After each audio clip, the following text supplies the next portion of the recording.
ఈరోజు నాకు చాలా సంతోషమైన రోజు.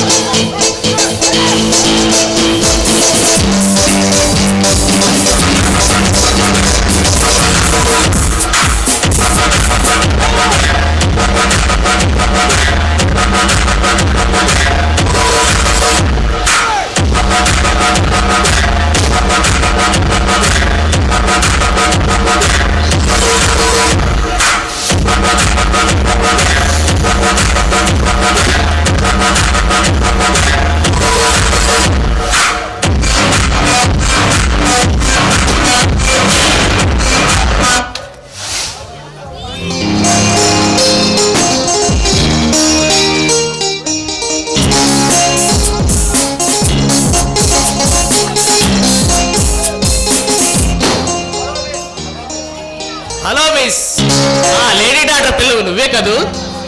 ఏ మిస్టర్, ఎవరు నువ్వు? హాస్పిటల్లో కట్లు గుట్లు గురించి చూసుకోక ఇలా కోర్టుల కేసుల గురించి నీకెందుకు పాప? మిస్టర్, మర్యాదగా మాట్లాడు. అసలు ఎవరు నువ్వు? చూడు డాక్టర్ పాప, నాకు ఇంగ్లీష్ రాదు, కానీ అది నాకు నచ్చదు. కానీ దాని అర్థం ఏందో నాకు తెలుసు, నా పని ఏందో నాకు తెలుసు. కానీ నీ పని నువ్వు చూసుకో. ఎవరైనా పోతే నీకెందుకే? అసలు ఇంతకీ ఎవరు నువ్వు? ఇంకా అర్థం కాలేదా? Is a great Panda Suresh ముద్దుల తమ్ముండి. ఇలాంటి మగులు మగాడిస్తే మగాడినే. ఓహో, మగాడివా? మగాడంటే అదేదో మెగాస్టార్ తమ్ముడు పవన్ కళ్యాణ్ లాగా మాట్లాడుతున్నావే. ఆ పవన్ కళ్యాణ్ రియల్ హీరో అయితే ఈ పవన్ కళ్యాణ్ రౌడీ హీరోనే. అసలు నువ్వు ఎవరైతే నాకేంటి? చూడు, మర్యాదగా ఇక్కడి నుంచి వెళ్ళు, లేకపోతే ఏం చేస్తానో నాకే తెలీదు. మర్యాద కాదే, నీకు కాదు లైఫ్ ఉండాలంటే నువ్వు కంప్లైంట్ ఇచ్చి ఎడత తీసుకో. లేదంటే చూడు, ఎంతో మంది ప్రాణాలు తీశారు, ఇంకా 25 మంది ప్రాణాపస్థితిలో ఉన్నారు. కానీ చిన్న పిల్లలు నడి రోడ్డు మీద పడేస్తానికి రెడీగా ఉన్నారు. అలాంటిది మీలాంటి వాళ్ళని వదలాలా?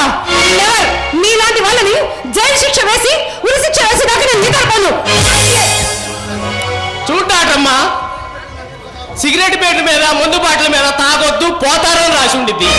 అట్టే తాగుతారు, అట్టే పోతారు. వాళ్ళు బతికితే నాకేంటి, సత్తే నాకేంటి? చూడు, డబ్బు కోసము కల్తీ సారాయిలు అమ్ముతూ, కల్తీ బ్రాందీలు అమ్ముతూ ఎంతో మంది ప్రాణాలు తీస్తున్నారు. అలాంటిది మీలాంటి వాళ్ళని వదిలిపెట్టేస్తే ఈ సమాజము, ఈ సొసైటీ ఇంకా ఎంతో మంది పాడవుతారు. అందుకే మిమ్మల్ని నేను వదిలిపెట్టను. నేను మంచిగా చెప్తాను, బుద్ధిగా ఉంటే బాగుంటుంది.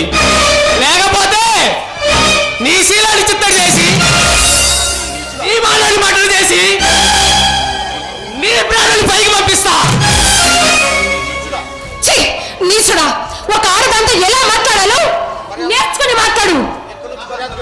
ఆహాహా, లేకుంటే ఏం చేస్తావే? ఏం చేస్తానా? పోలీసులకు ఫోన్ చేస్తాను.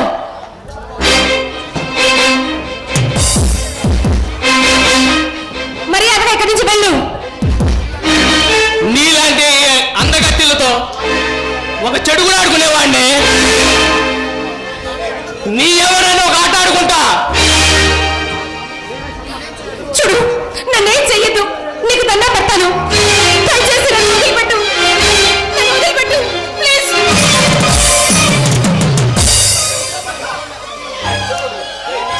నీకు దండం పెడతాను, దయచేసి నన్ను వదిలిపెట్టేసి.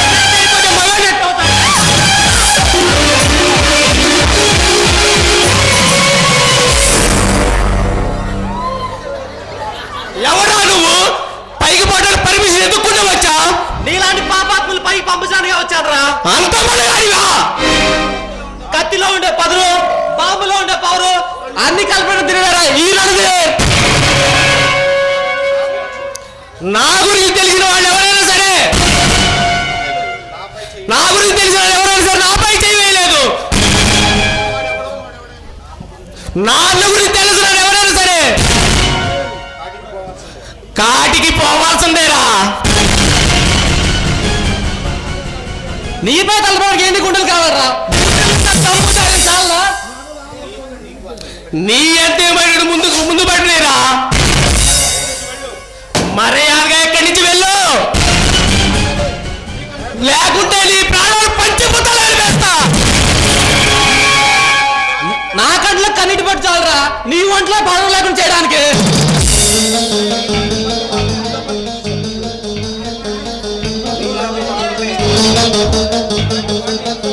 నీలాంటి వాళ్ళని ఎంతో మంది చూశాను రా.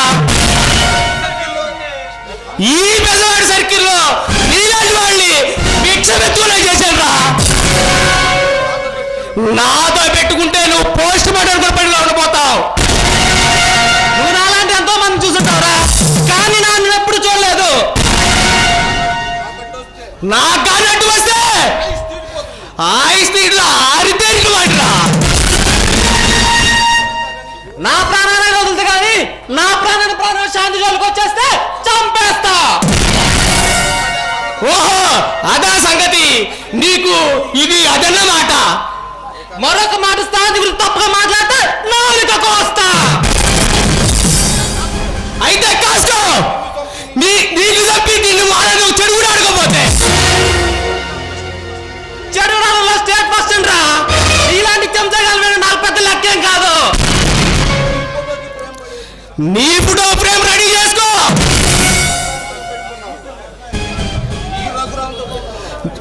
ఈ రఘురావుతో పెట్టుకున్నావు. పైకి పంపించిన కానీ చరిత్ర లేదా? నాపై చేసిన వాడెవడు? నాపై చేసిన ఎవడు? రారా చూసుకుందాం.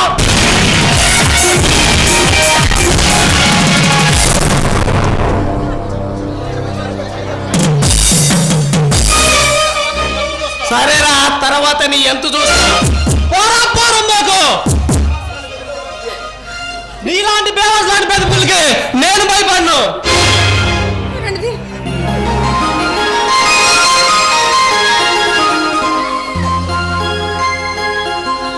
రణధీర్, నువ్వు రావటం కాస్త ఆలస్యం ఏమిటి? ఆ దుర్మార్గుడు నా జీవితాన్ని నాశనం చేసేసేవాడు. నాకు తోడుగా పైన దేవుడు, కింద నువ్వు ఉండగా నాకేమి కాదు శాంతి. నువ్వే గనక టయానికి రాకపోతే నేనుండగా నీకేం కాదు శాంతి. చూడు, గాంధీ గారు ఆనాడు ఆడది ఒంటరిగా నడిచినప్పుడు నిజమైన స్వాతంత్రం అన్నారు. కానీ